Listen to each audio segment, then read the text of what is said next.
It could be argued that major catastrophic and disastrous events never really hit home to us until we realise how close we are to the event itself. Something could happen on the other side of the world, but there could be someone involved that lived or grew up in the same country, the same town, or the same street as you. It is in this mindset that we recount one of the biggest tragedies of the 20th century and how it connects with Ayrshire's past. This is the story of the sinking of the Lusitania and its connection to the three towns of Ayrshire.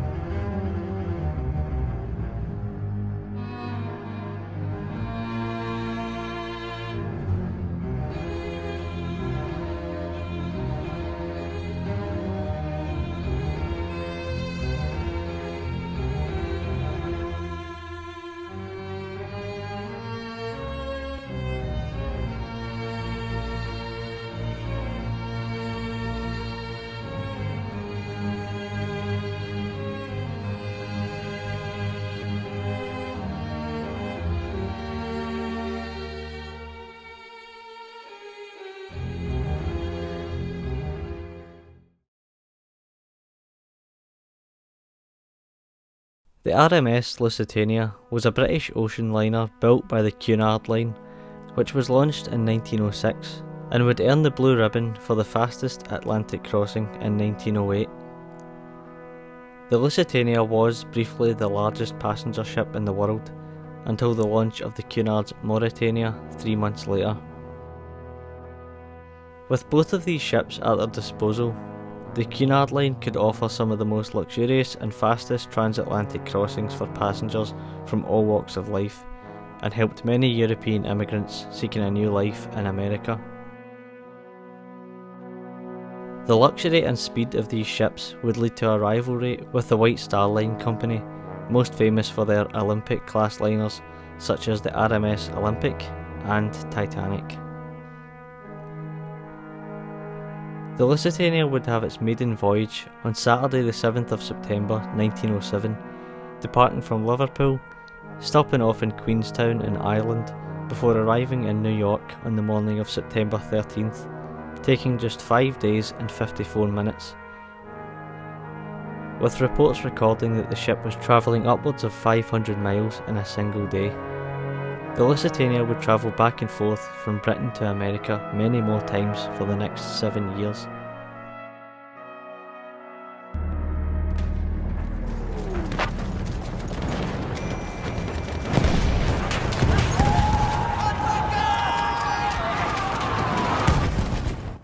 Transatlantic crossings from the great ocean liners would be brought to an abrupt halt with the outbreak of World War I in 1914.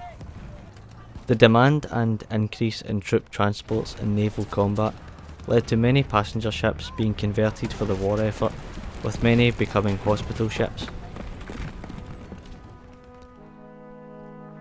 As the Lusitania's construction and operation expenses were subsidised by the British government, this meant that the ship could be adopted as an armed merchant cruiser, or AMC, if required. Secret compartments were built within the ship to hold arms and ammunition. As the war began to escalate, a new type of threat became visible on the seas: the U-boat. At first, German U-boats were used only to attack naval ships, but quickly began to target merchant vessels, and on the 4th of February 1915, Germany declared the seas around the British Isles a war zone and stated that all Allied ships in the area would be sunk without warning. While many British passenger ships had been called into war duty, the Lusitania had remained on its regular route between Liverpool and New York, and departed New York Harbour on the 1st of May 1915, with 694 crew and 1,265 passengers, which included British nationals, Canadians and 128 Americans.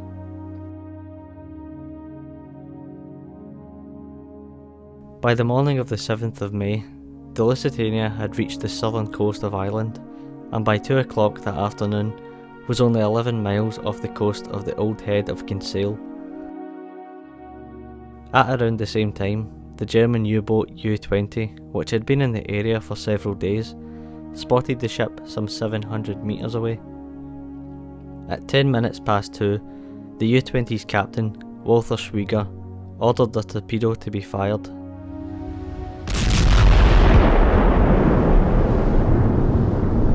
The Lusitania was then rocked by an explosion as the torpedo struck the ship on the starboard side.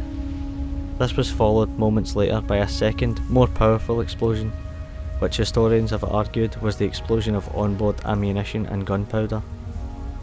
The ship's captain, William Turner, ordered a hard to starboard to turn the ship towards the Irish coast, but the ship could not be steadied and there was no response from the wheel.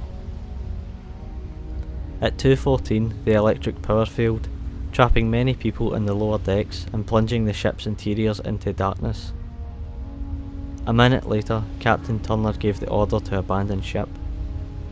The fast flooding of the ship had caused a severe list at 15 degrees, making it difficult for the crew to launch lifeboats. Many of the lifeboats would overturn during loading and lowering, throwing passengers into the sea. The Lusitania would slip below the waves at 2:28 PM, only 18 minutes after being hit.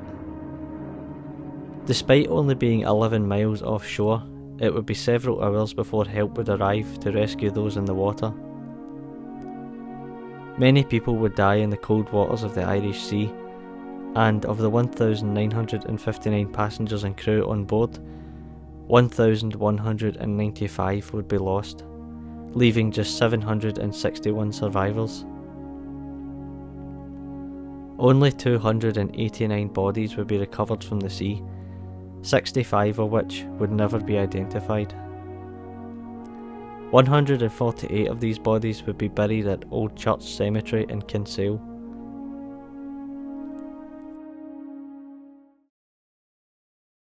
The sinking of the Lusitania received widespread condemnation by both the United Kingdom and the United States, and is considered by many historians to have been the event which allowed the United States to officially enter the First World War.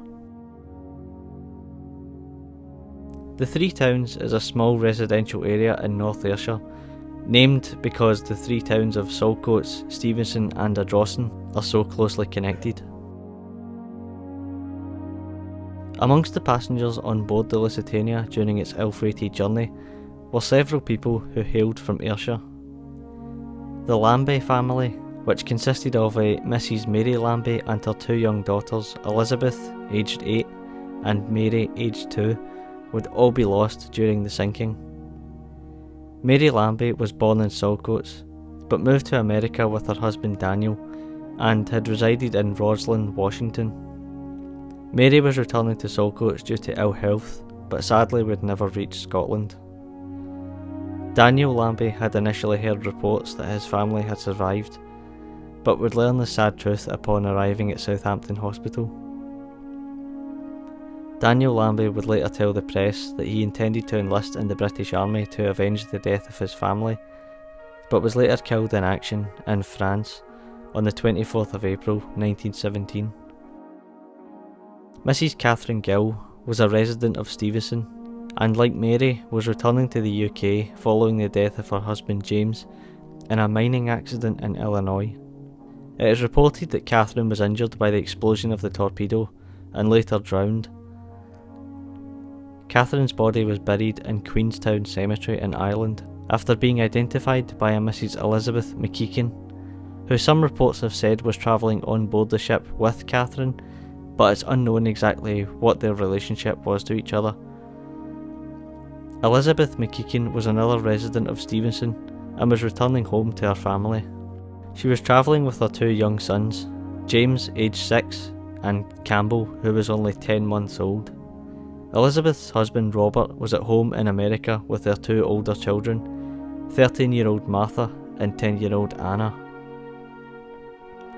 Elizabeth was able to survive the sinking with her youngest son Campbell, but sadly her older son James would be lost in the sinking, and it's reported that he was in the company of Catherine Gill at the time of their deaths. As there were several passengers from the Three Towns area on board, it's safe to assume that they knew and were familiar with each other. Elizabeth and Campbell safely returned to America, but sadly Campbell would die just 3 months later due to injuries sustained during the sinking. He was aged just 1 year and 3 months and is recorded as the last official victim of the Lusitania's sinking. Among the other fatalities with ties to Ayrshire was a Miss Annie Dick, whose parents had married in Ballantrae before moving to Stevenston. Her parents, Alex and Jane, owned and ran the Thistle and Rose Hotel in the town.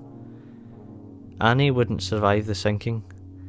Her father Alex had travelled to Liverpool to meet her upon her arrival, but of course she would never complete her journey.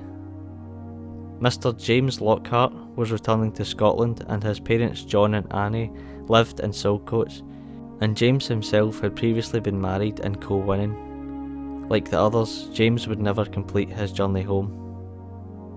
Finally, there was a Mr. Frederick McClellan, who had been a former resident of West Kilbride. Not much is known about Frederick, other than he didn't survive the sinking, and would leave behind a wife and young family.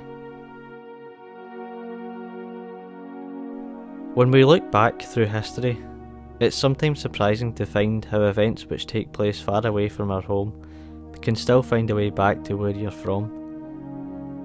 The Lusitania disaster took place far from Ayrshire, yet through tragedy, we learn that there were people on board that could have been from the same town, or even the same street, as you or I.